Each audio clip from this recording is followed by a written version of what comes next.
سلام.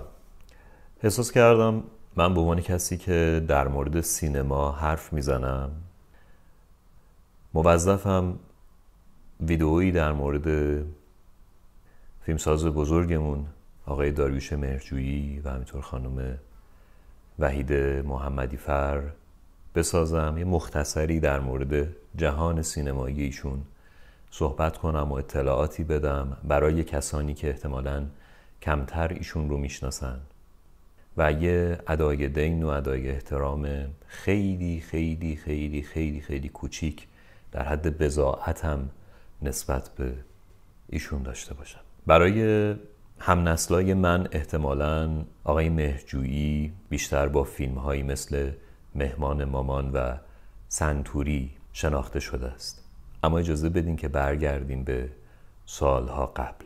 سال 1348 آقای مهرجویی با فیلم گاو در امتداد مسیر نسبتاً نوپای موج نوی سینمای ایران که داشت فضای جدیدی از سینما رو تجربه می کرد و به واسطه این فیلم باعث شد که سینمای ایران مورد توجه اهالی سینمای جهان قرار بگیره. فیلمی متفاوت، ساختار شکن، جسورانه که انگار خیلی نگران گیشه نبود و میخواست حرف نوعی بزنه.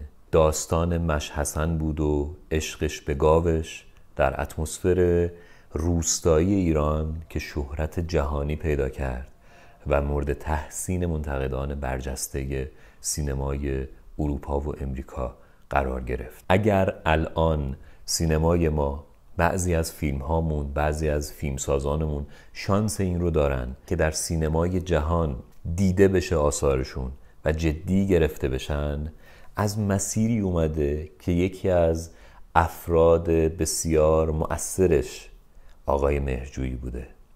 تأثیر بسیار مهمی داشتن در جدی گرفته شدن سینمای ایران در دنیا و حتی این فیلم تأثیر خودش رو بعد از انقلاب هم داشت.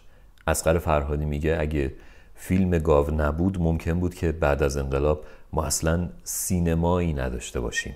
فلسفه خونده بود و همین دید فلسفی رو با خودشون وارد جهان سینماییشون کرده بودن. به نظر مهمه که بدونید اگه سازمان انتقال خون در ایران وجود داره، بعد از اکران فیلم دایره مینا ساخته داریوش مهرجویی تأسیس شده. فیلم سال 1353 ساخته بودن، 3 سال توقیف بود و بعد از اینکه به اکران رسید باعث شد این تفکر ایجاد بشه که ما نیاز به یک سازمان بهداشتی بر مبنای علم پزشکی داریم برای انتقال خون. فیلمی رئالیستی که نشون میداد چگونه با چه وضعیت افتضاحی اهدا کنندگان خون به واسطه گرفتن یک دستمزدی در شرایط غیر بهداشتی خونشون رو میفروشن به دلال‌ها و دلال‌ها با چند برابر قیمت اونها رو به بیمارستان میفروشن.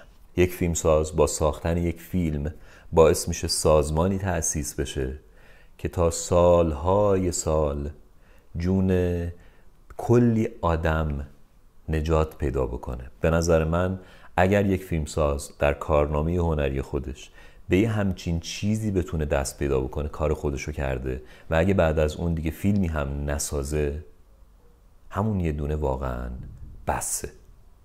ولی داریوش مهرجویی بعد از دایره مینا حدود 20 تا فیلم دیگه ساخت که بعضی‌هاش از بهترین های تاریخ سینمای ایران هستن. به واقع از زمان خودش جلوتر بود. فیلم‌هاش و شخصیت‌هایی که خلق می‌کرد، نمونهش فیلم هامون و شخصیت حمید هامون، یکی از بیادماندنی ترین شخصیت‌های سینمای ایران. اصلا خسرو شکیبایی قبل از هامون شناخته شده نبود، تئاتر کار می‌کرد. داریوش مهرجویی بود که استعدادش رو کشف کرد و در حقیقت یک گوهر که باقی خواهد موند رو هدیه داد به سینمای ایران. وقتی میگم از زمان خودش جلوتر بود آقای مهرجویی و فیلم‌های عمیق که در اونها تفکر وجود داشت میساخت، فقط کافیه دوباره فیلم هامون رو ببینید تا متوجه بشید از اکثر فیلم‌هایی که در حال حاضر در سینمای ایران دارن ساخته میشن همچنان مدرن‌تر، شادابتر، جذابتر و متفاوت‌تره. همچنان فیلمیه که میشه ساعتها در موردش حرف زد. واقعا فیلم دست نیافتنیه فیلم هامون، با اون سکانس افتتاحیه فوق‌العاده‌اش. وقتی میگیم داریوش مهرجویی از زمان خودش جلوتر بود، به این خاطره که 30 سال پیش حدوداً 4 تا فیلم میسازه پیوسته که درباره حقوق زنانه، مبحثی که الان چند ساله توی این کشور خیلی جدی داره در موردش حرف زده میشه. حقوق زنان 30 سال پیش داریوش مهرجویی در فیلم بانو، پری، سارا، لیلا کاراکترهای زنی خلق میکنه که واقعا شخصیتاً شاید بشه گفت جزو اولین نفراتیه که بعد از انقلاب شخصیت‌های زنی خلق میکنه که عمل میکنن، درام شکل میدن، فقط ابزار نیستن، حرف میزنن، از حقوقشون میگن، دغدغه دارن و تصمیم میگیرن برای خودشون، برای زندگیشون در مقابل جامعه‌ای که به وضوح مرد سالاره. داریوش مهرجویی جزو کارگرداناییه که هم قبل از انقلاب فیلمهاش توقیف میشد، هم بعد از انقلاب فیلمهاش توقیف میشد، چون نگاهش فراتر از الگوهای روتینیه که تعیین میشه برای آدمها، چون میخواد فیلم خودش رو بسازه، حرف خودش رو بزنه. مثلا فیلم سنتوری که با وجود گرفتن تمام مجوزها تا مرحله کامل تولید، بعد از اینکه تولیدش تموم شد 4 سال توقیف موند. در مسیر این 4 سال توقیف فیلم قاچاق شد و سیدی هاش روونه بازار شد و به صورت غیرقانونی فروخته شد. این بین خانم محمدی‌فر رو فراموش نکنیم. وحید محمدی‌فر طراح لباس سینما و فیلمنامه نویس، نویسنده 7 فیلم اخیر آقای مهرجویی بودن که همراه با ایشون فیلمنامه ها رو می نوشتن، از بمانی به این ور تا لامینور. وقتی در مورد این حرف می زنیم که آقای مهرجویی فیلمساز دغدغه‌مندی بود و اهل فکر بود، اهل اندیشه بود و دوست داشت فیلم‌هایی بسازه که حرفی در اون وجود داشته باشه، این مسیر تا آخرین فیلمش هم ادامه پیدا کرد. یعنی فیلم لامینور شاید از نظر کیفی فاصله داشت با دوران اوج فیلمسازی ایشون، اما همچنان حرف مهمی میخواست بزنه.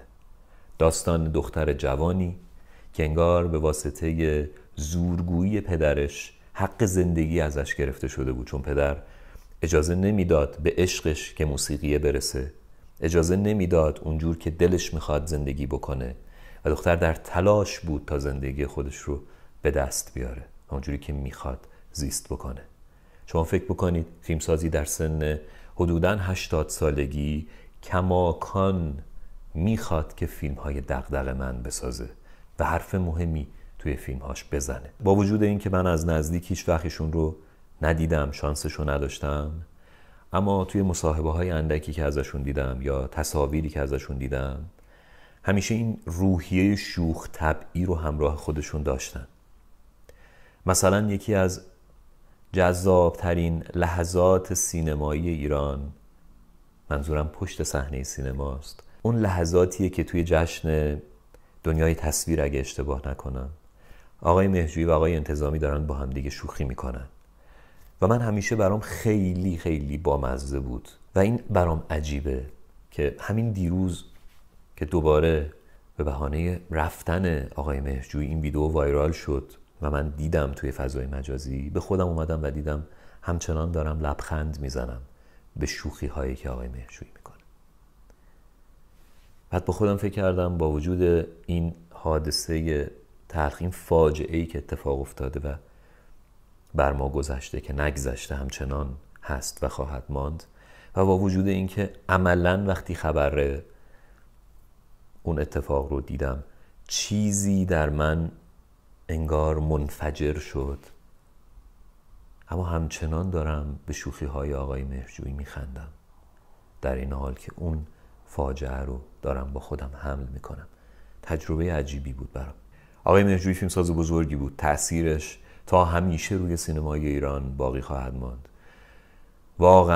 واقعاً تلخ‌ترین شب سینمای ایران بود چند شب پیش و هرگز فراموش نخواهد شد. میدونم که ناقص این ویدیو و ساعت‌ها میشه در مورد آقای مهرجویی حرف زد. در حد بضاعت خودم و سواد خودم سعی کردم مختصری از ایشون بگم برای کسانی که احتمالاً کمتر میشناسن.